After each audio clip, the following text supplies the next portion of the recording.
वालेकुम, उम्मीद है कि आप बिल्कुल खैरियत से होंगे। हम पिछले दिनों कुछ जीडीपी का तज़किरा कर रहे थे, ग्रॉस डोमेस्टिक प्रोडक्शन का। उससे जुड़ी हुई कुछ ऐसी मालूमात और कुछ ऐसे सवालात हैं जो कि आप लोगों ने पूछे और जिनका जवाब मैं ज़रूरी समझता हूँ कि बिज़नेस की टर्मिनोलॉजीज़ को समझना और आम लफ्ज़ों में समझना ये मुमकिन हो सके।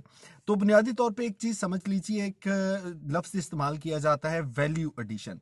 वैल्यू एडिशन बुनियादी तौर पे तो जितने भी ये बिजनेसमैन हैं, एंटरप्रेन्योर हैं, ये एक टर्मिनोलॉजी इस्तेमाल की जाती है। और आम लफ्ज़ों में इसका मतलब ये होगा कि किसी खाम माल और एक बने हुए प्रोडक्ट को जब आप तब्दील करते हैं, यानी कि खाम माल को बदल के एक प्रोडक्ट की फॉर्म में ले आते हैं, कारामद बना देते हैं, तो उसकी वैल्यू में जो इजाफा होता है उसको हम वैल्यू एडिशन कहते हैं। दो तीन सादा सी मिसालें हम इसकी समझ लेते हैं। मान लीजिए कि आम घरों पे जो आम कुर्सी मेज रखे होते हैं, तालिब इल्मों के लिए जो मेज रखे होते हैं, कुर्सियां रखी होती हैं। अब एक कुर्सी जो है वो लकड़ी से बनी है। अगर वो लकड़ी आप ऐसी शक्ल में लेके आए कि दरख्त से काट के वो लकड़ी लेके आए हैं और उस लकड़ी के वजन के हिसाब से उसका जो टोटल वैल्यू है वो निकलती है कि भाई वो 1,000 रुपए की लकड़ी है। लेकिन अगर कोई उसको आरे पे काट के, यानी कि चीर के, उसको खूबसूरत सा पॉलिश करके और कील लगा के उसको एक कुर्सी की शक्ल में ढाल लेता है, तो शायद वो कुर्सी 3 या 4 हज़ार रुपए की बिक जाएगी। अब बुनियादी तौर पे वो कुर्सी जिस मटेरियल से बनी है, वो लकड़ी और शायद उसमें कुछ कील और पेच लगे होंगे, उन तमाम रॉ मटेरियल की अगर कीमत का तयन करें तो वो शायद 1,000 या 1,100 रुपए बनेगी।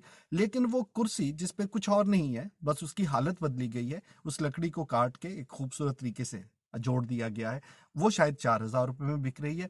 तो इसको हम अपनी आम अल्फाज में, अपनी आम जुबान में या बिजनेस टर्मिनोलॉजी में वैल्यू एडिशन कहते हैं।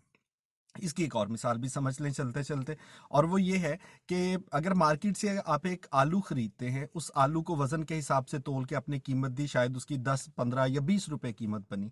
अब उसी शक्ल में आप उस आलू को बेचना चाहेंगे तो 20 रुपए का आलू शायद कोई 1 या 2 रुपए मुनाफे के साथ आपसे खरीद ले। लेकिन अगर आप उस आलू को धो के, उसको काट के स्लाइस बनाते हैं, फ्राई करते हैं, चिप्स बना के प्लेट में डाल के किसी को पेश करते हैं, तो शायद वो चिप्स आप 200 रुपए में या 150 रुपए में बेच लेंगे। बुनियादी तौर पे आपने उसकी हालत तब्दील कर ली, उसको ज्यादा कारामद बना दिया। तो ये वैल्यू एडिशन है। अब होता कुछ यूं है कि वक्त के साथ साथ पूरी दुनिया में वो इकोनॉमीज जो कि बहुत पैसा कमा रही हैं, जिनका जीडीपी बहुत ज्यादा है, उन्होंने ऐसी चीजों के बारे में सोचा कि किस तरह से एक नया प्रोडक्ट बनाया जा सकता है या किस तरह से किसी एक प्रोडक्ट की वैल्यू एडिशन की जा सकती है।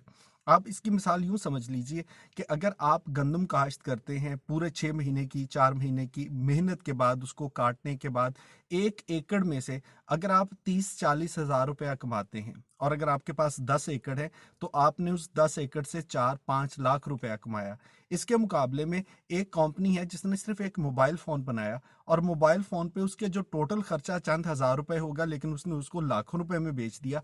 तो कहाँ आपने एक 6 महीने की मेहनत, 10 एकड़ जमीन और इतनी ज्यादा मुशक्कत के बाद 5 लाख रुपए की इनकम जनरेट की, और कहाँ एक कंपनी ने एक मोबाइल फोन बना के उससे इतनी इनकम जनरेट कर ली।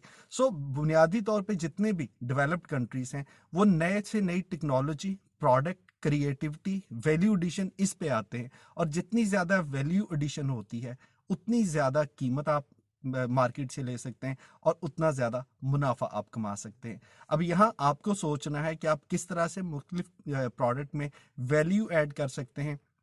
और ये वैल्यू जो है, ये भी याद रखिए कि आई स्ट्रांगली बिलीव कि ये वैल्यू आपकी शख्सियत में भी कभी ऐड हो सकती है। अगर आप अपने इल्म में इजाफा करते हैं, नई नई चीज़ें सीखते हैं, आप अपनी महारतों को बेहतर बनाते हैं, तो आप अपनी शख्सियत में भी वैसे वैल्यू ऐड कर लेते हैं। सो हम भी एक समझते हैं कि इस पूरे सिलसिले में हम एक दूसरे की वैल्यू में कुछ एडिशन कर रहे हैं, नई नई चीज़ें सीख के, नई नई मालूमात, कारआमद बातें सीख के। अगर आपको अच्छा लग रहा है तो इसको दोस्तों के साथ शेयर करते रहिए। मुलाकात होती है अगले किसी मौजू के साथ। बहुत शुक्रिया।